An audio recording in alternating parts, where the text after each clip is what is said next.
Tu as dit Marcia demanda-t-il, abasourdi, le visage absent sous la lumière aveuglante. Dans le rugissement de l'explosion et le fracas des débris, un nom venait d'être prononcé, pétrifiant Chiron. Presque instantanément, les griffes de feu de l'explosion s'abattirent, créant une onde de choc terrifiante. Une violente explosion éclata, la pression monstrueuse projetant tout au loin, submergeant tout dans un océan de flammes destructrices. Aussitôt, le visage de Chiron se durcit, ses yeux bleus étincelants d'une lueur glaciale. Une déduction traversa son esprit comme un éclair, son esprit embrouillé de pièces de puzzle qui ne s'emboîtaient pas. Qu'est-ce qui se passe? Les pirates Parrot et Clé Marcia, pourquoi son nom est-il mentionné ici? Après l'explosion, le spectacle désolé en contrebas où un bâtiment était englouti par les flammes. Pendant ce temps, dans la capitale de Dashuka, la tour du siège de l'association de magie s'élevait, imposante, au cœur de la ville, perçant le ciel gris et sombre. Son architecture, à la fois ancienne et solennelle, était un symbole de pouvoir froid dans la nuit tombante. À l'intérieur d'une salle d'interrogatoire lugubre située au plus profond de la tour, l'air était épais d'une odeur de sang et de peur. Lucas, un criminel en cavale de niveau B, était solidement attaché à une chaise, son corps massif couvert de bleu et de sang. La sueur et le sang coulaient sur son visage, mais ses yeux brillaient toujours d'une défiance obstinée. Derrière lui, Sakiri serrait les cheveux de Lucas, le forçant à incliner la tête en arrière dans la douleur. Malgré sa situation désespérée, un sourire narquois et menaçant apparut sur les lèvres de Lucas. Il grogna, sa voix rauque. « Le chef du gang des perroquets est Palkoa. Vous ne pourrez jamais attraper Palkoa, car il contrôle entièrement la distribution des boucles temporelles. À moins que je ne vous aide. » Sakiri garda un calme effrayant, son regard glacial ne faiblissant pas devant la provocation. Il demanda lentement, d'une voix monotone, comme s'il constatait une évidence. « Alors, Palkoa est le chef du gang des perroquets ?» En entendant cela, Lucas se raccrocha à cette information comme à une bouée de sauvetage. Il éclata d'un rire dément, dévoilant des dents tachées de sang, et hurla « Oui, je vais tout vous dire, alors réduisez ma peine, qu'en pensez-vous » Alors que sa proposition désespérée flottait encore dans l'air, dans l'ombre, la main de Sakiri serra la poignée d'un poignard aiguisé. La lame brillante reflétait la faible lumière de la pièce, signalant que cet interrogatoire impitoyable était loin d'être terminé. Un fracas assourdissant retentit lorsque Sakiri empoigna les cheveux de Lucas et lui fracassa violemment la tête contre le sol. La douleur fulgurante força Lucas à serrer les dents, du sang frais coulant du coin de sa bouche. Sans lui laisser le temps de reprendre ses esprits, un autre coup de poing brutal s'abattit immédiatement sur son ventre, le faisant hurler un « Ah » déchirant avant de s'effondrer sur le sol de pierre glaciale. Le corps entier secoué de convulsions, Lucas respirait difficilement, la sueur et le sang se mélangeant sur son visage torturé. Au-dessus, Sakiri se tenait là, froid et impassible, sa chemise déjà maculée de sang, un poignard acéré fermement serré dans sa main. Il regardait Lucas avec un regard vide, sa voix glaciale résonnant dans la pièce sombre. « Je ne parle pas de ces vulgaires imitateurs de perroquets. Dis-moi, qui est le véritable chef du gang des perroquets ?» Sur ces mots, Sakiri posa son pied sur l'épaule de Lucas, la pointe de sa chaussure s'enfonçant profondément dans le tatouage complexe de perroquet sur son dos. Sakiri grimaça entre ses dents. Depuis 7 ans. L'armée mercenaire des perroquets, un nom qui semblait évoquer une image lointaine, la bannière rouge foncé avec l'emblème doré fier, vestige d'un passé révolu. Le corps meurtri de Lucas gisait de tout son long sur le sol froid, baignant dans une mare de sang. Sakiri, le surplombant, prononça d'une voix froide et monotone, sans la moindre émotion, tout en faisant défiler sur sa tablette l'image d'une puissante armée sous une bannière rouge flamboyante. Tu connais ces mercenaires légendaires qui ont presque ruiné ce pays après avoir détruit le royaume des Rangs. Notre tentative d'embuscade contre eux a échoué et les membres restants errent encore sur le continent. Maintenant, le patron essaie de faire revivre cette organisation grâce à la femme surnommée la Sainte déchue. À l'évocation de ce surnom, Luca se mit à trembler violemment. Tout son corps était pris de spasmes dans une terreur qu'il ne pouvait dissimuler. Sakiri abaissa la tablette devant le visage de Luca. L'écran affichait un avis de recherche avec le portrait d'une femme aux yeux vides et obsédants. Il poursuivit « Criminel de classe A et également criminel politique de classe A, Clé Marcia, celle qui existe partout mais qui n'est nulle part. » Le visage de Luca se contracta. Il serra les dents, la sueur froide perlait sur son front, ses yeux s'écarquillant d'une peur panique à la vue de ce nom et de cette image. Sakiri rapporta, le visage crispé, des traces de sang séché sur sa joue, accentuant la fatigue dans ses yeux. Il brandit un dossier de recherche contenant la photo de Marcia, sa voix trahissant l'impuissance. Impossible de la retrouver. Chaque témoin donne une version différente et on ne sait même pas si c'est une magicienne. Dans son esprit, Sakiri se demandait désespérément, au fond, quel est le pouvoir de cette femme? Dans une autre pièce, sous la faible lumière filtrant à travers une grande fenêtre, une silhouette se dessinait. Marcia se tenait dos tourné, sa coupe au carré noir balançant légèrement. Ses yeux rouges vifs brillaient dans l'obscurité, et sur son dos nu se trouvait un grand tatouage complexe représentant un perroquet déployant ses ailes. Elle entra dans la base du gang des perroquets, confrontant directement le chef corpulent. « Palkoa » lança-t-elle, d'une voix froide et déterminée. Ses yeux lancèrent un éclat rouge intense. D'une voix pleine d'autorité, elle ordonna « Sors de la boucle !» Immédiatement, un fracas retentit. Marcia, avec une force brutale, attrapa les cheveux de Palkoa et lui écrasa la tête contre la table, la fendant. Témoin de cette scène, J s'était tellement sidéré qu'il en perdit la parole. Son visage tuméfié, du sang s'échappant de la blessure au-dessus de son œil, mais la douleur physique n'était rien comparée au choc extrême qui se lisait dans ses yeux grands ouverts. Sur le sol froid, Palka, le chef brutal, se relevait péniblement en s'appuyant sur ses mains. Le sang de la coupure sur son front coulait, lui teignant un côté du visage en rouge. Sa main tatouée d'un perroquet se serrait sur le sol, tremblant de rage. Son regard devint fou, rempli de haine et de fureur lorsqu'il leva les yeux vers le véritable chef du gang des perroquets. Il grogna, chaque mot semblant être broyé entre ses dents. « Pourquoi? Pourquoi apparais-tu? » Le sang séché collait aux cils de Palka. Gis fixait la scène devant lui. Il n'en croyait pas ses yeux. Est-ce bien le Palka que je connais? Palka détourna le visage, l'amertume clairement perceptible dans sa voix.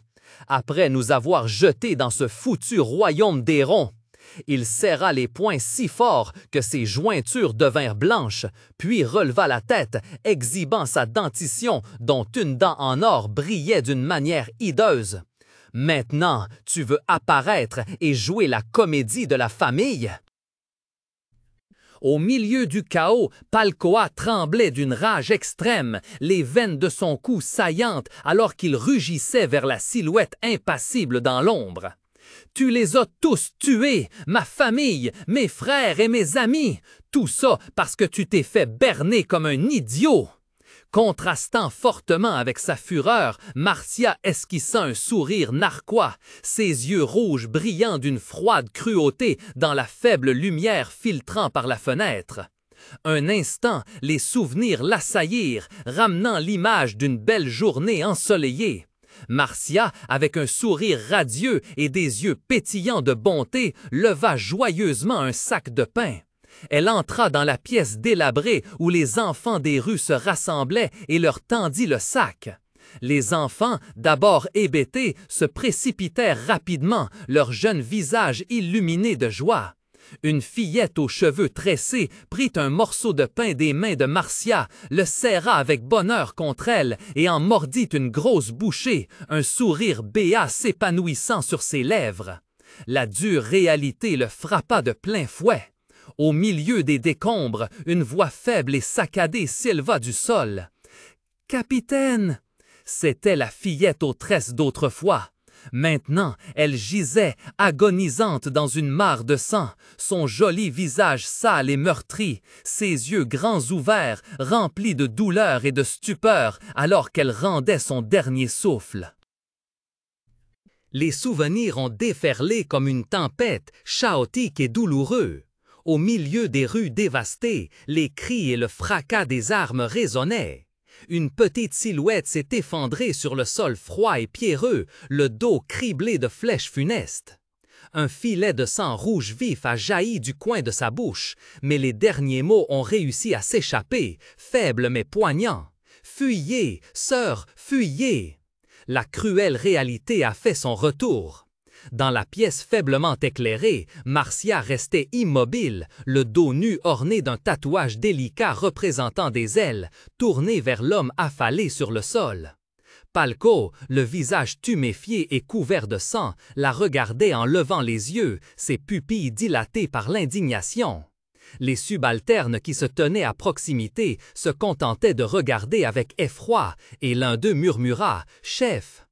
Palko rugit, sa voix rauque de colère et de douleur, couvrant tous les autres sons. « Tu n'as pas pu le faire, mais moi, je l'ai fait. J'ai pu nourrir mes frères sans qu'ils aient à risquer leur vie. » Il essaya de se relever, mais la main de Marcia le retint au sol, la fureur dans ses yeux se transformant peu à peu en une douleur extrême.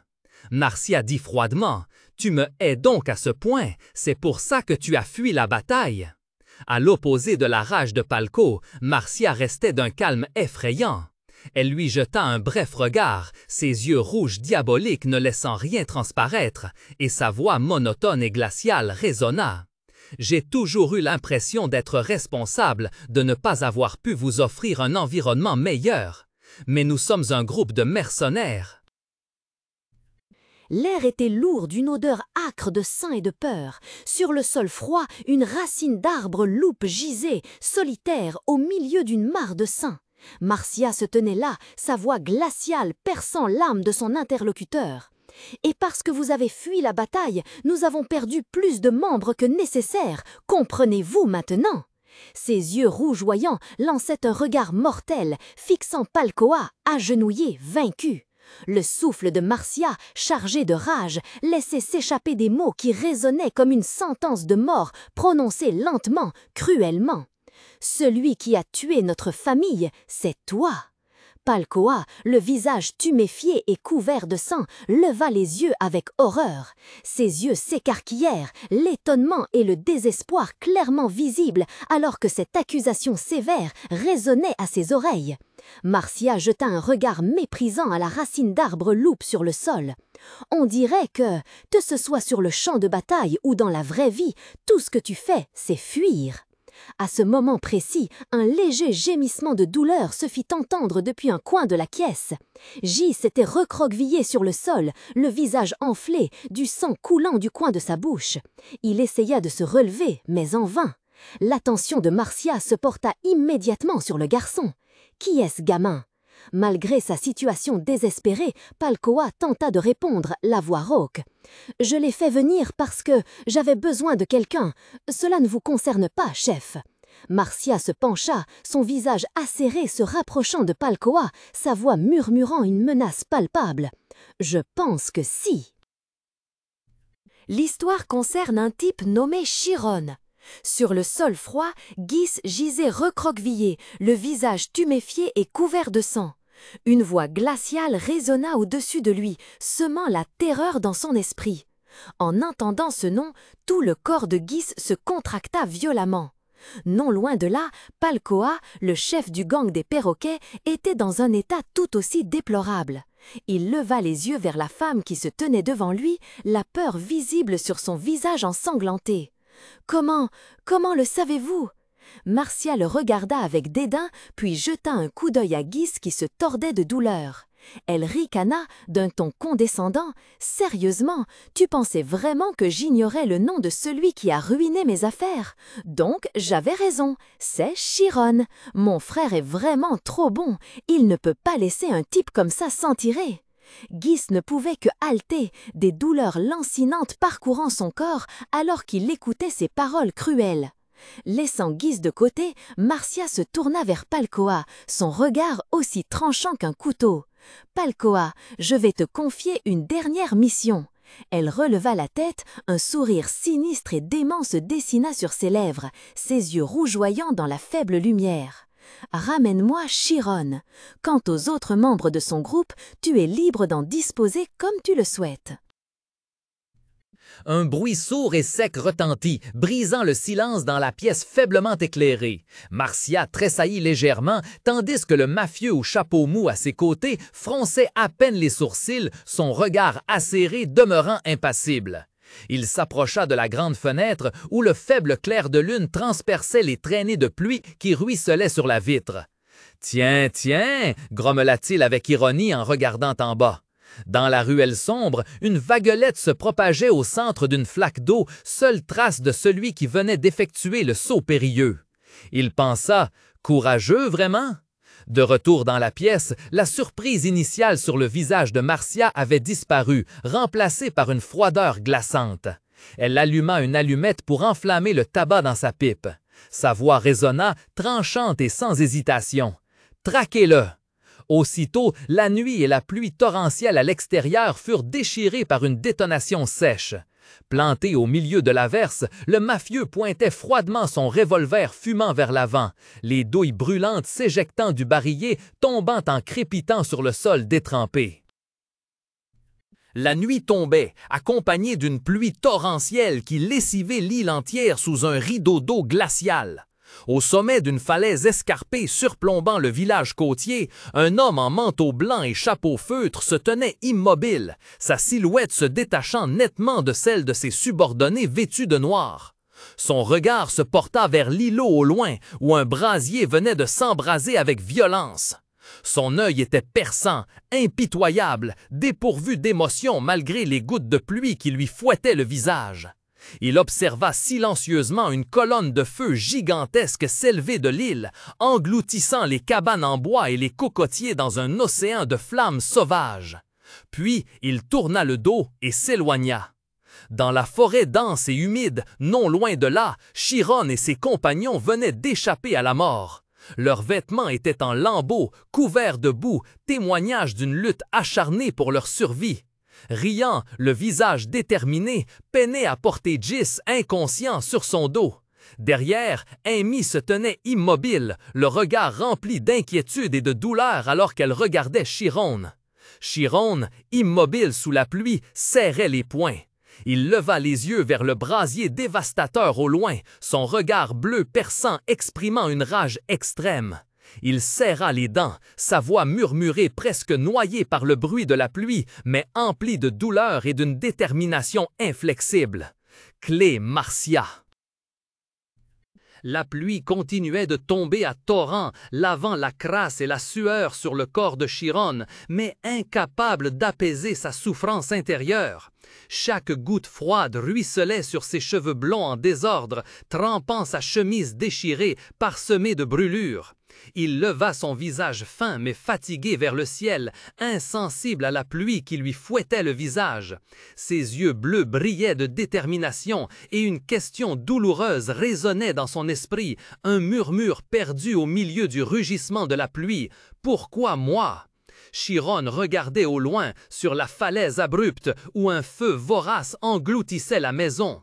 Des colonnes de fumée noire montaient en spirale dans le ciel nocturne, se mêlant aux étincelles rougeoyantes. Le groupe avait échappé de justesse à l'explosion.